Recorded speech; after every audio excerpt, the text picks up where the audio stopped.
Welcome back to another episode of Simplyrobotix, the podcast. I'm your host, Monique. I am joined once again by Jaren, and we have someone that is no stranger to the show, Marcus, and we are going to be recapping episode 8 of Marvel's What If series, and the title of the episode is What If Ultron Won?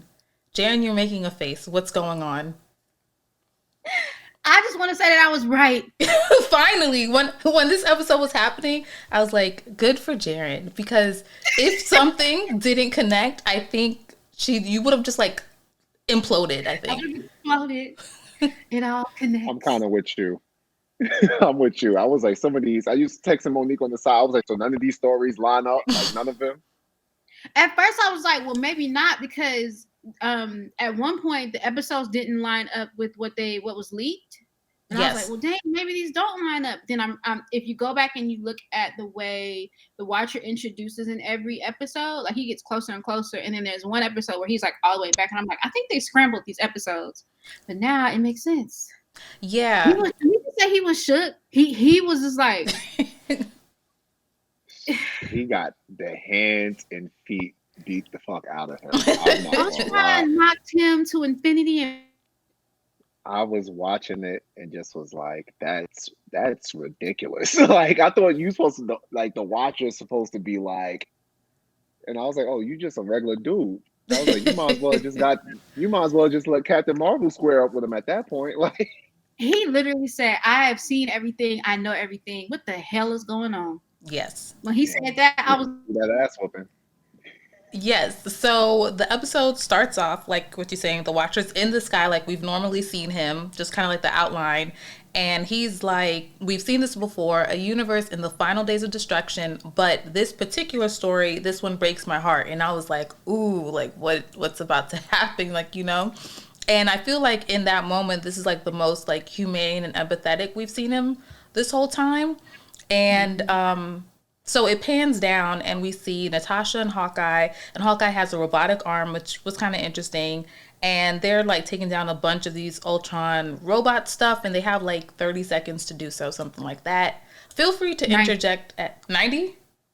Mm-hmm. Oh, 90 thanks. Because I was like, what are numbers? So as this is happening, Hawkeye gets his like arm blown off or whatever, and Natasha saves him, and then we pan back up to the sky, and the Watcher is like, the end of the world began with one man's dream. Cut to Tony, and he saw a world of peace with the Mind Stone. Tony Stark created Ultron, but Ultron only saw one path to peace. He says from puppet to puppet master, all that Ultron needed, which is just like the movies, was that organic body to call his own and to fuse with. So in our universe, in the movies, we saw the Avengers get the cradle, and Tony used the body to make Vision, and who's a good person, and we all, I guess, maybe end up loving. I like him a lot now because of WandaVision. Yeah, I didn't care for him before WandaVision, but in the universe that we're seeing at this moment, this is where Ultron actually got the body. And are y'all good? Mm-hmm. Okay. No, I was gonna say Ultron. I just have my thoughts. Go, no, feel free to interject at all times. Yeah. I'm just going through sorry, the episode. I didn't mean to cut you off. Oh, it's glitching a little bit on my end. Please cut me off. That's fine. I didn't like Ultron in the movies, and I didn't really care for him here. I just was like, okay. And when he killed Thanos, I'm sorry if I'm jumping. Yeah. When he killed Thanos that easy, I was like, all right, yeah, I've mentally checked out. But also, I'm just like, Ultron spent 30 seconds on Beyonce's internet and was like, everybody got to die. That's the only way. Yes. And even though he achieved that, it still wasn't enough for him. You know? Typical white man. Unquenchable thirst. Yo, so when he split Thanos in half, I was like, well, isn't that ironic? You're perfectly balanced. So you don't like Thanos? We might have to fight. Remember in Endgame, he was like, the world needs to be perfectly balanced, not too out of the portal. And Ultron was like, oh, look at that. That's interesting. Slice. But and that's the end of that. what I didn't like about it, because then it made it seem like all Vision had to do was shoot him and cut him in half in Endgame. I feel like they kind of, you know what I'm saying? Yeah. If you're saying the Mind Stone was strong enough to kill him with all the Infinity Stones, why didn't Vision just do that from jump? Because Vision is empathetic. He has like compassion. Yeah, but Vision's not really a killer, because we've never really seen Vision just up and kill somebody like that. That's not his way. I get that, but when you see him mollywhopping all of your mans walking up to you, at some point you're gonna be like, I'm gonna have to kill this man.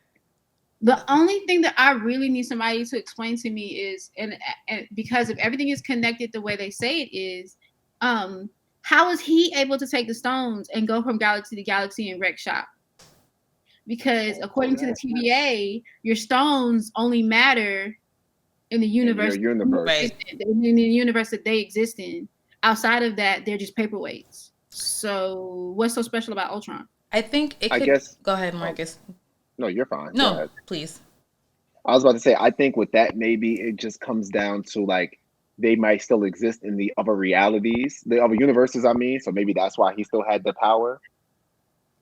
Because the only universe that they don't exist in anymore is, like, I guess, the Prime universe, because Thanos destroyed them. Maybe in the other ones, Thanos, like, for some reason, didn't collect all of them, or whatever the case may be. No, but it's the Infinity Stone still won't have any like significance, because whatever universe someone else that comes into it with, they already have theirs, even if someone hasn't collected all of them. It's supposed to stay within their timeline. Because the way the TV explained it is, once they leave their timeline, they no longer, because Thanos was going from world to world, but he was going from world to world within that universe. He never crossed realities. Ultron was literally going from reality to reality. That could be because he went up to wherever the Watcher was. Marcus, because if that's the case, because like that was cute with Captain Marvel, but she didn't stand a chance. No. So everybody slow down, right? So we talked about Ultron slicing Thanos, and I just want to acknowledge that this is like Disney, because he was smooth on the inside. He didn't have any... I was very upset about that too. I was waiting for a blood splatter. Like, Not at all. I sat there. I was like, "Oh, so we murdering," and I was like, "Oh, okay, so he's paper. Got it. Cool." Right, basically. And I just wanted to acknowledge that when Ultron saw the Infinity Gauntlet, he was like, "Oh, me too." And then he created a suit for himself so he can have basically an Infinity Gauntlet type of suit thing. So yes, so with that, Ultron had a realization. He was like, "Oh, well, I can see so many worlds now."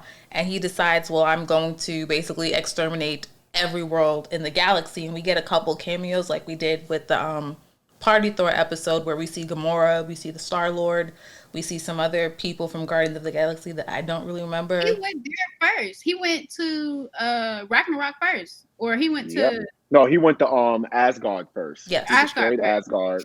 Then he went to like all the places where the gold, I can't remember her name, the gold lady from Guardians of the Galaxy resides. Battery people. Then, he went there, and then he went to like the place where they live, like Star-Lord and them usually be living at. I can't remember. Well, I do have them here. I have Asgard, the Sovereign, whatever, Sakaar, was it Ego, Xandar? Those are the places. Xandar. Ego is Xandar. There it is. Yeah. I forgot about Ego. I liked Ego. And with all that happening, then comes Captain Marvel, and I feel like they're having a good little fight. You know, you think like, oh, well, she can't like beat him this early in the episode, because then what happens to the rest of the episode? And then he just like blows everything up. He's like, screw fighting back. He just bombs the whole planet, and I guess that's the end of her. Huh?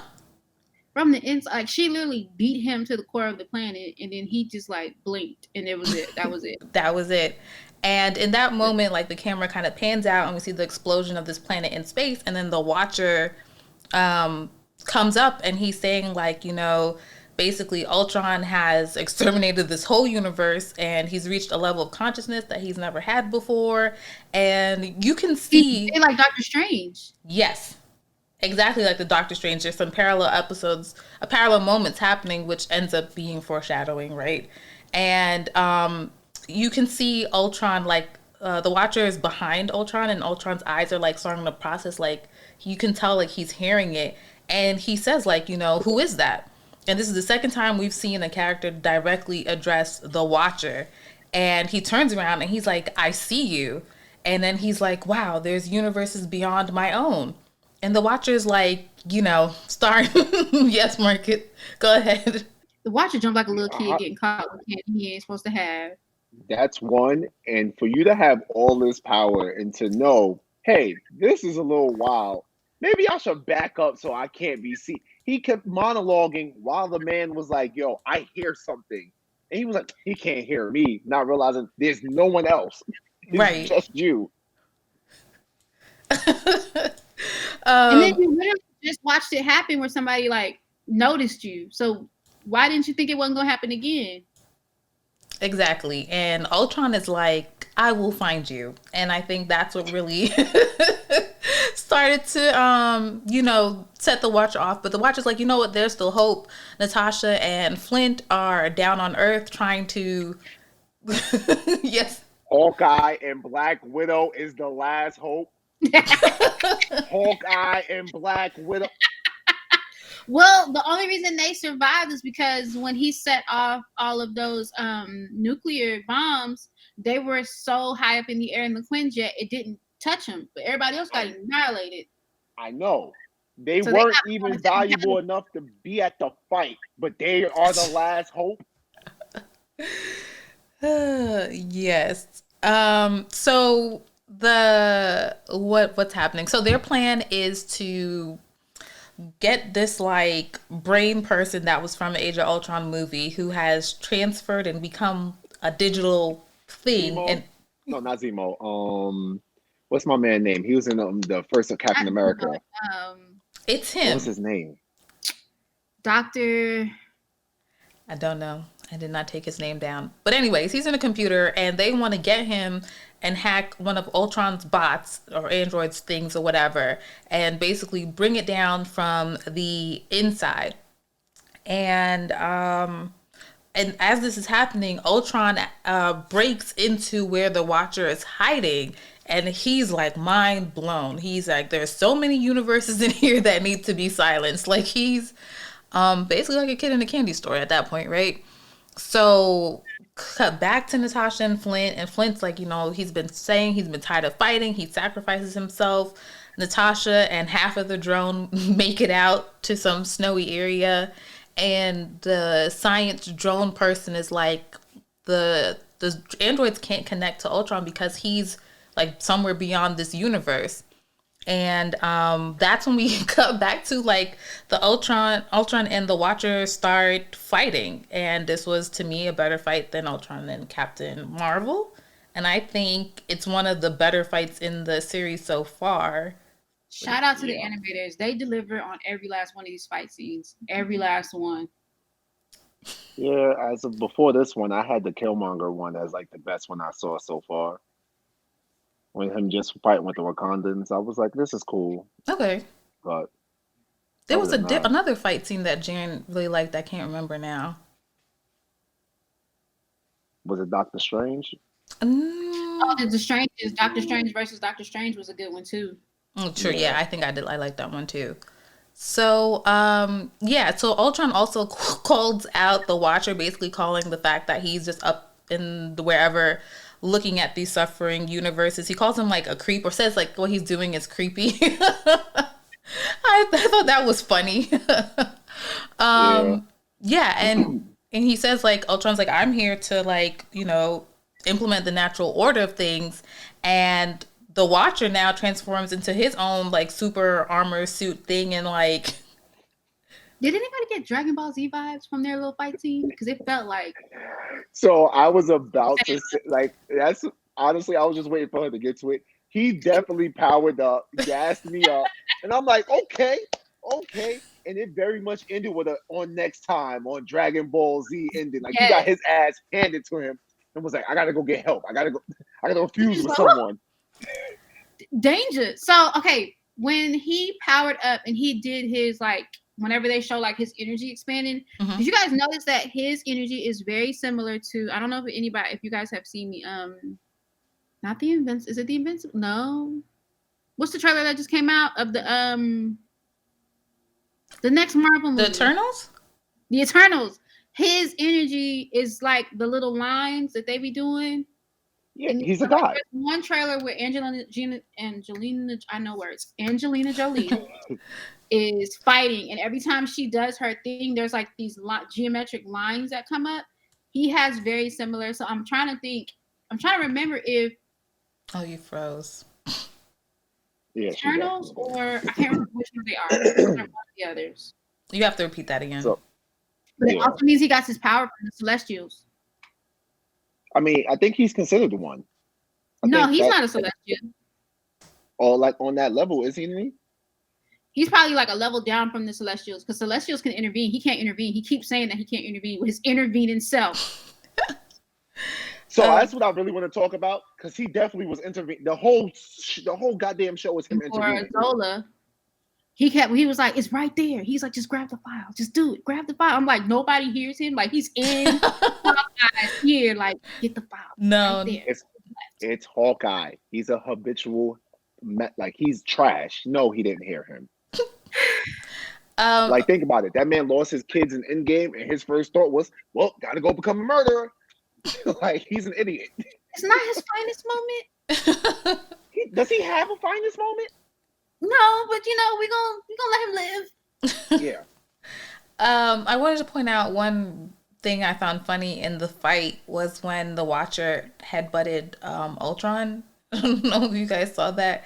I was happy. I was like, yes, use that big head of yours for something. And it didn't even do it. It didn't. It's so weird seeing Ultron with Vision's face and another voice. Also, it's not Vision's voice, but whoever played the Red Skull in Endgame and Captain America is who voiced. So with the Red Skull, it's not even the same Red Skull from the first Captain America movie, because he did that. The guy who did the first Captain America movie was a man who played Agent Smith in The Matrix, and he said he didn't want to come back. Whoever was Red Skull in Endgame. Oh, in Endgame, okay. Yeah, whoever was the Red Skull in Endgame when they went to go get the Soul Stone, whoever that was, that's who voiced Ultron. Because I looked it up because I was just like, this is so weird, not seeing Vision's face but not hearing his voice. Yeah, it messed me up a lot when I was typing up these notes. I just kept wanting to say Vision, but I was like, this is very much not Vision. I feel like Ultron is Tony if Tony became an android and he was evil. Yes. Nah. No? He makes all the snarky remarks that Tony makes. He's a total butthole like Tony. That's evil Tony. Nah. So we're not gonna talk ill of the late Tony Stark. Not on my watch. Tony deserves not on my watch. Tony deserves all of the deaths that he's Tony deserves all of the deaths, because this show is literally like showing you a timeline of how jacked up and privileged Tony Stark is. How much of this mess is actually Tony's fault. Tony built Ultron just to see if he could. That's not why he built Ultron. He built Ultron because Thanos was motherfucking him. Stark, he ain't want. That was his excuse to justify why he built it. He really built Ultron just to see if he could do it. That man was having panic attacks at Applebee's. Everybody has PTSD. You don't go build a time traveling killing machine because of it. Correction. He wasn't time traveling until he met Thanos. Tony ain't have that, all right? That wasn't his fault. That's the Watcher and Thanos. I blame Tony for everything. It all comes back. The only person that should have died was Captain America. And that's the line I'm standing on, bro. Speaking of which, when he knocked him to infinity and beyond, did y'all see Steve getting sworn in as president? Yes. Word. That was one of the realities. I felt the way about. I felt I'd have been pissed because I don't care what no one says. Steve Rogers racist. I don't deny that. I feel that way too. He has a black friend. You what? Listen to what you just said. He has a black friend. Steve Rogers racist. He has a black best friend, just like Tony. Tony has his Brody, and and both of them white men wasn't paying him. What's the first thing we found out in Falcon and the Winter Soldier? That the was first thing. Up. Tony didn't leave nobody nothing behind, and he had all that money. I mean, all his money went to his daughter. I ain't mad at it, but yeah, still, he's racist. He grew up in the 20s, and he went back. And he went back. He is so. He went back to the 20s. Polio. He went back for love. Man, bullshit. He went back for racism. Sure did. Yeah. Yeah. So I mean, we're almost at the end of the episode where Ultron has his hand like on the Watcher's forehead, and he's like doing stuff with the Mind Stone, and the Watcher's like yelling, and I was thinking like, oh, maybe he was draining his essence or something. Yeah, and I was like, is Disney gonna go there and like kill the Watcher in this episode? Right. But the Watcher does some sort of energy blast, and he dips somewhere. Ultron is still up in the space, and he's like, doesn't matter wherever you go. No one can stop him now that he can see everything. And it cuts back to the Watcher looking like a bit defeated. And again, we see this whole like... licking his wounds. Huh? He's over there licking his wounds. Yes. And they keep doing this like close up with like the two people. And we see like a figure come out of the shadow. And it's none other than the Supreme Doctor Strange that was from a couple episodes ago. And when I saw this, I was like, Jaren, finally she gets someone coming from one episode. She's so bad, but it was like 2:00 in the morning. I was like, I know she's sleeping. Well, I wouldn't have gotten it anyway. My phone's on Do Not Disturb. But I was thinking of you when I saw that. And the Watcher admits that he's like all out of options, and that thing left him no choice. So Strange. Which is weird because he should be able to overpower Ultron, or is it just like, is this just for the sake of story? He should. That's my biggest problem. I forgot. It's the Celestials. It's something else that the Watcher falls. It's another like subcategory that the Watchers fall into. And then it's the Eternals, and they're like the babies of the Celestials, whatever. He has the power, and I'm just like, is it because he's torn with his whole like they're not supposed to interfere, so he's gonna get somebody to do it on his behalf, because he could totally snap his fingers and ended all that. Well, I guess that contradicts that. That means he would have directly affected the multiverse. Wait, hold on, Marcus. He's trying to get in on the technical. Sorry. Yeah, no, just gonna finish this, right? So, Strange being Strange wants the Watcher to say like, "I'm going to break my oath." Like say it out loud. The Watcher just says like, I need your help, and it zooms out to reveal that the Watcher actually snapped back into that little bubble universe that Strange had basically destroyed the whole universe he was in. That's all that was left. So, Marcus, what were you going to say? I just don't like a lot of the retconning. That's my biggest thing. As I watch this, like as I watched each What If, I was like, there's a lot of stuff that does not make sense based off what you told me, based off of the MCU universe. I'm like, so he's supposed to be this all-powerful thing. He can't destroy the toaster. You can't. All right, cool. It's just a lot of that was bothering me, but I'm enjoying it. It's just I have a lot of questions. There's a lot of course correcting too, because the comic that they're pulling from, who actually saved the day, are mutants. Oh. They can't do that. So in the comic that they're pulled this from, everything happens with the way Ultron takes over everything, but instead of it being the Watcher pulling Doctor Strange and everybody, it's Wolverine. Wolverine goes back in time, and he goes to I'm so mad that I remember the comics, but I can never remember the title. He goes back in time, finds Hank Pym, and tells Hank Pym to essentially build. He's like, Tony's gonna make something in the future that he's not going to be able to control. You need to make a failsafe for when that day comes, and you need to put it somewhere for when that day comes, we can find it and use it to essentially stop him, because he's going to wipe out everything. And then that's literally Hank Pym is the only one that's like intelligent enough and has the balls to like build something to go against Tony, and he does it. And that, I think that's how they say the day. So do you have any foreshadowing on what like what just happened then? Because did they merge multiple comics to create what we saw? They did. But I think they're gonna veer off because, and I say that because they pulled in Doctor Strange, and I think I don't think they're gonna wrap this up in one episode. I think we're gonna get like a huge cliffhanger, and it's gonna fall into season 2.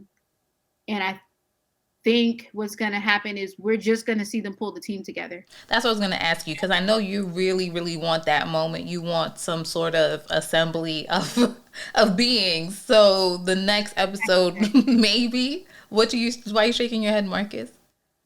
I wanted to end bad. I just wanted to be no happy ending.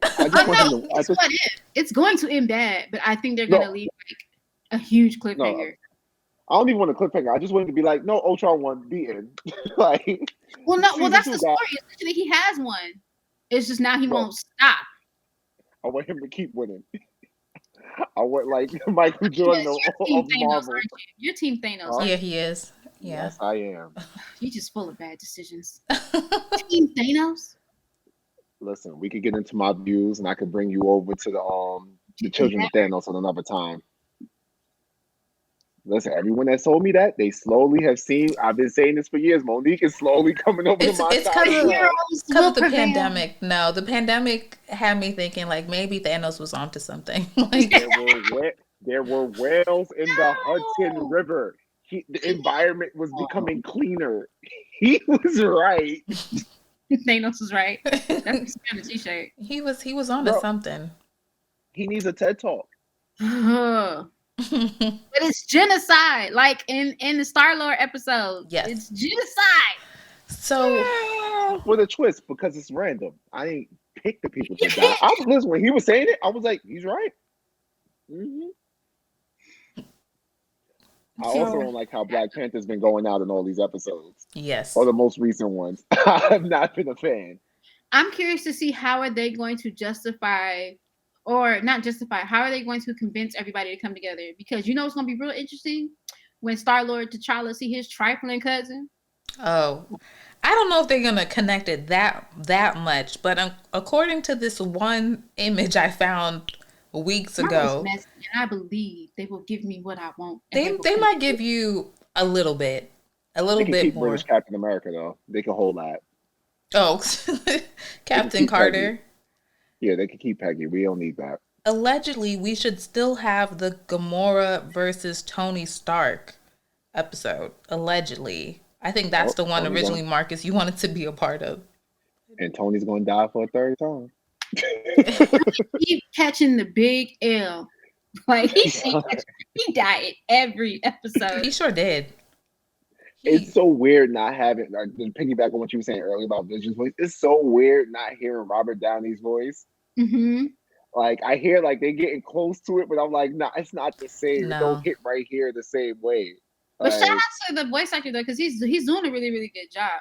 He is. It's like Diet Tony, and I'm here for it.